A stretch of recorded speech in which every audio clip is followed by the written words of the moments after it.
भारतीय इतिहास में कई ऐसी प्रेम कहानियां दर्ज हैं जिसकी आज भी मिसाल दी जाती है, जैसे अकबर और जोधा की प्रेम कहानी, शाहजहां और मुमताज की अद्भुत प्रेम कहानी, सलीम और अनारकली की अधूरी दर्द भरी कहानी आदि भी मशहूर रही है। लेकिन क्या आपको पता है कि इन सब के अलावा एक कहानी और है जो इतिहास के पन्नों में दर्ज है, और वह कहानी है रजिया सुल्तान और उनके गुलाम जलालुद्दीन याकूत की प्रेम कहानी। जी हाँ, कहा जाता है कि रजिया सुल्तान ने प्यार तो जलालुद्दीन याकूत से किया था, लेकिन इनकी शादी किसी दूसरे इंसान से करा दी गई थी।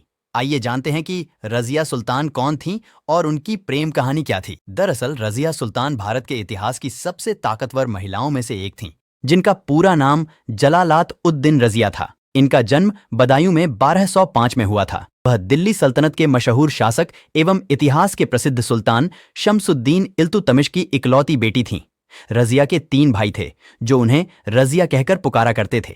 इल्तुतमिश ने पहले अपने बड़े बेटे को उत्तराधिकारी के रूप में तैयार किया था, लेकिन दुर्भाग्यवश उसकी अल्पायु में मृत्यु हो गई, जिसके बाद इल्तुतमिश ने रजिया सुल्तान में कुशल प्रशासनिक व सैन्य गुण को पहचानते हुए अपनी उत्तराधिकारी बनाने की घोषणा कर दी। हालांकि दिल्ली के तख्त पर बैठना रजिया सुल्तान के लिए इतना आसान नहीं था। दरअसल 1236 ईस्वी में उनके पिता की मौत के बाद मुस्लिम समुदाय ने एक महिला को सुल्तान के रूप में स्वीकार करने से मना कर दिया था और रजिया के भाई रुखुद्दीन फिरोज को दिल्ली के राज सिंहासन पर बैठा दिया। लेकिन रुखुद्दीन फिरोज एक मूर्ख और अक्षम शासक साबित हुआ, जिस पर रजिया ने आम जनमानस के सहयोग से राज्य पर धावा बोलकर सिंहासन पर कब्जा कर लिया, जिसके बाद रजिया की मां और भाई दोनों की हत्या कर दी गई। रजिया सुल्तान एक कुशल प्रशासक थी, जिन्होंने एक आदर्श शासक की तरह अपने राज्य में विकास के काम किए।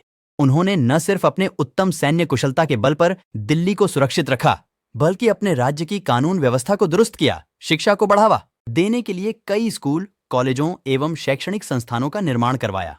अपने राज्य में पानी की व्यवस्था को सुचारू ढंग से चलाने के लिए कुएं और नलकूप खुदवाए, सड़कें बनवाईं। इसके अलावा उन्होंने हिंदू और मुस्लिम एकता के लिए काम किया और कला, संस्कृति व संगीत को भी प्रोत्साहन दिया। गद्दी संभालने के बाद रजिया ने रीति रिवाजों के विपरीत पुरुषों की तरह सैनिकों का कोट और पगड़ी पहनना पसंद किया, साथ ही युद्ध में बिना नकाब पहने शामिल होने लगी।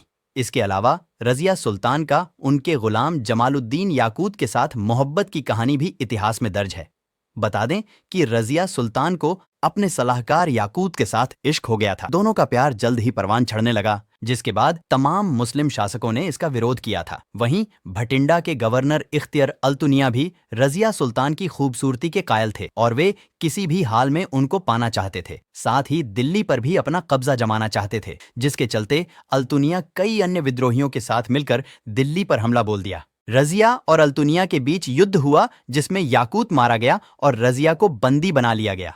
मरने के डर से रजिया अल्तुनिया से शादी करने को तैयार हो गई। इस बीच रजिया के भाई मैजुद्दीन बहराम शाह ने सिंहासन हथिया लिया। अपनी सल्तनत की वापसी के लिए रजिया और उसके पति अल्तुनिया ने बहराम शाह से युद्ध किया, जिसमें उनकी हार हुई। उन्हें दिल्ली छोड़कर भागना पड़ा और अगले दिन वो कैथल पहुंचे, जहां उनकी सेना ने साथ छोड़ दिया। वहां डाकुओं के द्वारा 14 अक्टूबर 1240 को दोनों मारे गए। बाद में बहराम को भी अयोग्यता के कारण गद्दी से हटना पड़ा। रजिया सुल्तान को इसलिए भी याद किया जाता है कि उन्होंने पर्दा प्रथा का न केवल विरोध किया, बल्कि खुद भी त्याग दिया। कहा जाता है कि रजिया सुल्तान भारत की ही नहीं, बल्कि विश्व की भी पहली महिला शासक थीं।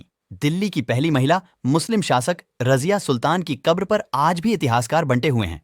कब्र के स्थान को लेकर इतिहासकारों के 3 अलग अलग मत हैं। रजिया सुल्ताना की मजार पर दिल्ली, कैथल एवं टोंक अपना अपना दावा जताते आए हैं, लेकिन वास्तविक मजार पर अब भी फैसला नहीं हो पाया है। वैसे रजिया की मजार के दावों में अब तक ये 3 दावे ही सबसे ज्यादा मजबूत हैं।